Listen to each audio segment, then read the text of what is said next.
નમસ્કાર ગુજરાત રાજ્યની સેવામાંથી સેવાનિવૃત્ત થયેલ પેન્શનધારક મિત્રો ભાઈઓ તથા બહેનો સ્વાગત છે આપનું આપણી આ યુટ્યુબ ચેનલ ભાવેશ મકવાણા ન્યૂઝમાં।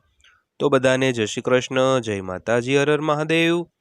તો મિત્રો આજની તારીખ એટલે કે 31/8/2025।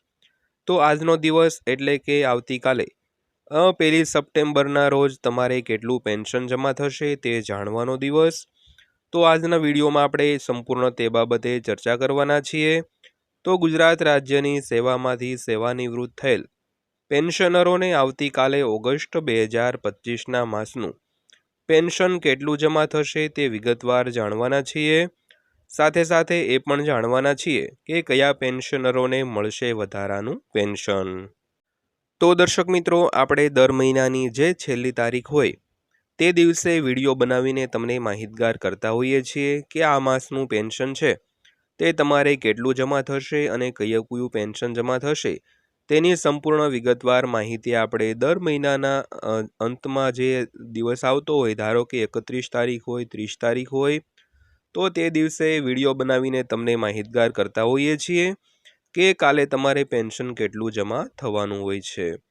તો આજની તારીખ એટલે કે 31/8 એટલે કે 31 ઓગસ્ટ। તો જે ઓગસ્ટ મહિનાનું પેન્શન આવતીકાલે જમા થવાનું છે તે કેટલું જમા થશે તેની આજના વિડીયોમાં આપણે સંપૂર્ણ વિગતવાર ચર્ચા કરીશું। અને મિત્રો, વિડીયો અંત સુધી જોઈ લેજો, બીજી પણ અન્ય ઘણી ચર્ચાઓ કરવાના છીએ જે તમારા માટે ખૂબ જ અગત્યની હોય છે। તો વિડીયો તમે અંત સુધી જોઈ લેજો અને હજી સુધી જો આપણી આ ચેનલ તમે સબસ્ક્રાઇબ ન કરી હોય તો આવી જ માહિતીઓ રોજે રોજ મેળવવા માટે આપણી આ યુટ્યુબ ચેનલ ખાસ કરીને સબસ્ક્રાઇબ કરી લેજો। તેમજ પેન્શનરો, નિવૃત્ત કર્મચારીઓ, સરકારી કર્મચારીઓ માટેની જે રોજે રોજ અગત્યની માહિતીઓ આવતી હોય તે તમામ તમને સરળ ભાષામાં, સરળ શબ્દોમાં તમને સમજાવતા હોઈએ છીએ। એટલે આવી માહિતીઓ મેળવવા માટે ખાસ કરીને આપણી આ ચેનલ તમે સબસ્ક્રાઇબ કરી લેજો। તો સૌથી પહેલાં વાત કરીએ કે આવતીકાલે એટલે કે 1 સપ્ટેમ્બરના રોજ અને સોમવારના દિવસે તમારે કેટલું પેન્શન જમા થશે। તો મિત્રો, સૌથી પહેલાં તો તમારું મૂળ પેન્શન, જે તમારું મૂળ પેન્શન હોય તેના લીધે બધી જ ગણતરીઓ થતી હોય છે। એટલે ખાસ કરીને તમારું મૂળ પેન્શન અથવા તો બેઝિક પેન્શન કેટલું છે તે તમારે જાણી લેવું જરૂરી છે। તો મિત્રો, જે તમારું મૂળ પેન્શન છે પ્લસ હાલમાં 55% લેખે જે મોંઘવારી ભથ્થું, મોંઘવારી રાહત, ટેમ્પરરી ઇન્ક્રીઝ અથવા તો ટીઆઈ તરીકે પણ ઓળખાતો હોય તેવું 55% તમારા બેઝિક પેન્શનના 55% હાલમાં જે મોંઘવારી ભથ્થું મળી રહ્યું છે તે, અને પ્લસ 1000 રૂપિયા જો તમે મેડિકલ એલાઉન્સ લેતા હોવ તો દર્શક મિત્રો, આ ત્રણેય રકમનો જે સરવાળો થતો હોય, મૂળ પેન્શન પ્લસ 55% મોંઘવારી ભથ્થું અને પ્લસ 1000 રૂપિયા મેડિકલ એલાઉન્સ, તો આ ત્રણેયનો જે સરવાળો છે તેમાંથી તમારે બે રકમ છે તે માઇનસ થતી હોય છે। તો ખાસ કરીને જો તમારે કોમ્યુટેશનની કપાત થતી હોય એટલે કે તમારે પેન્શન જે શરૂ થયો હોય તે દિવસથી આજની તારીખ સુધીમાં જો તમારે 15 વર્ષ પૂરા થતા ના હોય તો તમારે કોમ્યુટેશનની રકમની કપાત થતી હોય તો તે કોમ્યુટેશનની રકમ છે તે કપાત થતી હોય તો તમારે તે બાદ થશે। અને પ્લસ જો તમારે આવકવેરા પાત્ર તમારું પેન્શન હોય એટલે કે સરકારશ્રી દ્વારા જે અમુક આવક નક્કી કરેલી હોય તેથી ઉપરવટ તમારી આવક જતી હોય તો તમારે આવકવેરા પાત્ર પેન્શન થતું હોય તો આ બે રકમ છે તે તમારે તેમાંથી માઇનસ થતી હોય છે। એટલે કે ઓલી જે 3 રકમનો ટોટલ હતો તેમાંથી આ બે રકમ છે તે બાદ થતી હોય છે ખાસ કરીને। એટલે કે તમારું મૂળ પેન્શન પ્લસ મોંઘવારી ભથ્થું 55% લેખે પ્લસ 1000 રૂપિયા મેડિકલ એલાઉન્સ, આ ત્રણેય રકમનો ટોટલ તેમાંથી માઇનસ થશે જો તમારું પેન્શન આવકવેરા પાત્ર હશે તો તે ટકાવારી તમારે માઇનસ થશે। અને જો તમારે કોમ્યુટેશનની વસૂલાત થતી હોય તો તમારે કોમ્યુટેશનની વસૂલાત થતી હોય તે રકમ પણ તમારે આ રકમમાંથી માઇનસ થશે। એટલે ખાસ કરીને આ રીતનું તમારું પેન્શન છે તે આવતીકાલે જમા થશે। મતલબમાં પેન્શનમાં જે કોઈ પણ જાતના ફેરફારો થવાના હોય તે ફેરફારો હજી સુધી થયા નથી। એટલે કે આ થોડાક સમયમાં ફેરફારો કોઈ જાતના થયા નથી। એટલે કે આ મહિનાની 1 તારીખ એટલે કે 1 ઓગસ્ટના રોજ જે તમારે જુલાઈ માસનું પેન્શન આવેલું હોય તે જ પેન્શન તમારે આવતીકાલે પણ એ જ પેન્શન આવશે, કારણ કે આ મહિને કોઈ પણ જાતના ફેરફારો થયા નથી. એટલે ગયા મહિનાનું જે તમારે પેન્શન આવેલું હશે તેટલું જ પેન્શન આ મહિને પણ આવશે મિત્રો. તો આ વાત કરીએ આપણે કે ઓગસ્ટ 2025ના માસનું પેન્શન કેટલું જમા થશે. ત્યારબાદ વાત કરીએ તો કયા પેન્શનરોને મળશે વધારાનું પેન્શન. તો મિત્રો ખાસ કરીને જે કોમ્યુટેશનની વસૂલાત થતી હોય, એટલે કે જ્યારથી તમારું પેન્શન શરૂ થયું હોય, ધારો કે આજથી 15 વર્ષ પહેલાં તમારું પેન્શન શરૂ થયું હોય અને તેને જો આ મહિનાની આખર તારીખ એટલે કે 31 ઓગસ્ટના રોજ જો તમારે 15 વર્ષ પૂરા થઈ જતા હોય, એટલે મતલબમાં કોમ્યુટેશનની વસૂલાત 15 વર્ષ સુધી થતી હોય, પણ આ મહિનાની છેલ્લી તારીખે જો તમારે 15 વર્ષ પૂરા થઈ જતા હોય, તો કાલે જે પેન્શન તમારે આવશે તેમાંથી તમારે કોમ્યુટેશનની રકમની કપાત નહીં થાય. તો જે રકમની કપાત નહીં થાય એટલું પેન્શન તમારે વધારાનું આવશે.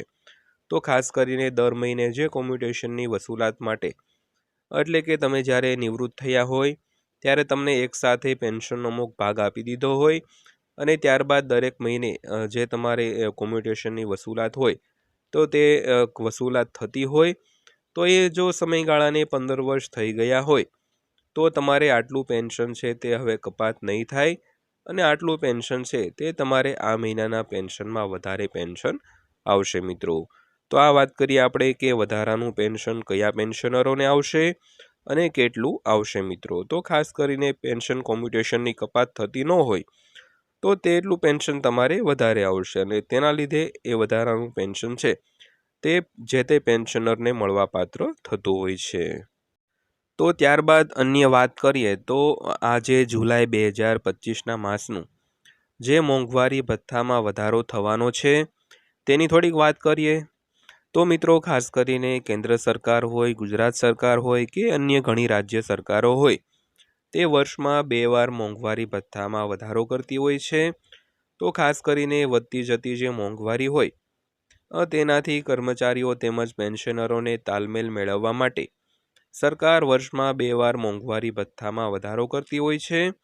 તો જાન્યુઆરી મહિનામાં વધારો થઈ ગયો હતો, તો હવે બીજો જે વધારો છે તે જુલાઈ 2025ના માસનો વધારો છે. એટલે કે જુલાઈ 2025ના માસનો જે મોંઘવારી ભથ્થામાં વધારો હોય તે ખાસ કરીને સપ્ટેમ્બર અથવા તો ઓક્ટોબરમાં જાહેર કરવામાં આવતો હોય છે. એટલે સપ્ટેમ્બર ઓક્ટોબરમાં જે દિવાળીના તહેવાર હોય, નવરાત્રિના તહેવાર હોય, આ બધા જે તહેવાર હોય તે ખાસ કરીને આ મહિનામાં આવતા હોય, તો ત્યારબાદ આ જે મોંઘવારી ભથ્થામાં વધારો છે તે થતો હોય છે. તો સૌથી પહેલાં તો કેન્દ્ર સરકાર આ મોંઘવારી ભથ્થા વધારાની જાહેરાત કરતી હોય, ત્યારબાદ અલગ અલગ રાજ્ય સરકારો ત્યારબાદ જાહેરાત કરતી હોય છે. તો ખાસ કરીને આ વખતે મોંઘવારી ભથ્થામાં વધારો છે તે 3થી 4% થવાની સંભાવના છે. તો જો 3%નો વધારો થાય તો મોંઘવારી ભથ્થું છે તે 58% થઈ જશે અને જો 4%નો વધારો થાય તો મોંઘવારી ભથ્થું છે તે 59% થઈ શકે છે. તો ખાસ કરીને થોડાક દિવસોમાં હવે મોંઘવારી ભથ્થાની વધારાની જાહેરાત પણ થવા જઈ રહી છે. તો જ્યારે પણ વધારો જાહેર થશે ત્યારે આપણે વિડીયો બનાવીને તમને માહિતગાર પણ કરશું. એટલે ખાસ કરીને આપણી આ ચેનલ સાથે તમે જોડાયેલા જ રહેજો મિત્રો. તો ત્યારબાદ થોડીક અન્ય બીજી પણ વાત કરીએ તો 8મા પગાર પંચ વિશે.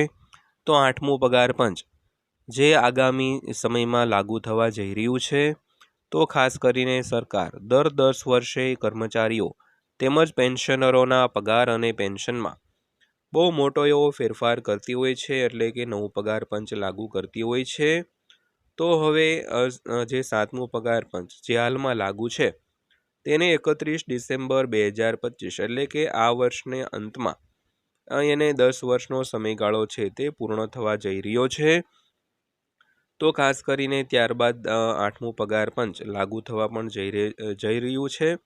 એટલે ખાસ કરીને 1 જાન્યુઆરી 2026થી 8મું પગાર પંચ છે તે લાગુ થઈ જશે.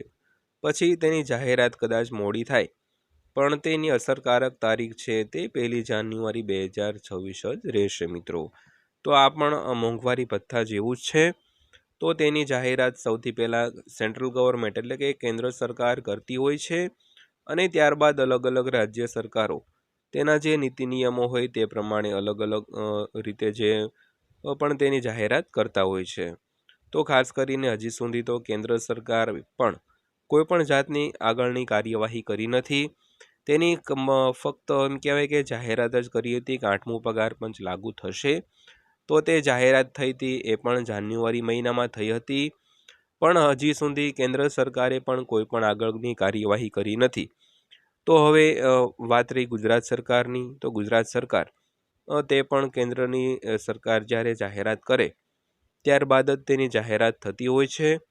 તો ખાસ કરીને જ્યારે પણ કેન્દ્ર સરકાર જાહેરાત કરે ત્યારબાદ થોડા દિવસોમાં ગુજરાત સરકાર પણ તેનો અમલ કરશે એવી આપ સૌ અપેક્ષા રાખીએ છીએ. તો ખાસ કરીને આ માહિતી હતી 8મા પગાર પંચ વિશે. તો પેન્શનર મિત્રો, આજના વિડીયોમાં આપણે આ બધા પોઈન્ટની ચર્ચા કરી. ખાસ કરીને ઓગસ્ટ 2025ના માસનું પેન્શન તમારે આવતીકાલે કેટલું જમા થશે તેની માહિતી જોઈ. ત્યારબાદ અન્ય પણ ઘણી ચર્ચાઓ કરી છે.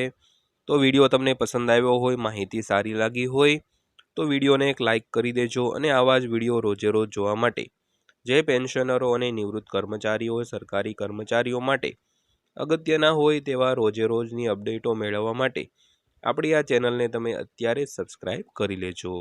તો ફરીવાર પાછા મળીશું એક નવા વિડીયો સાથે, નવી માહિતી સાથે. ત્યાં સુધી સૌને જય હિન્દ, વંદે માતરમ.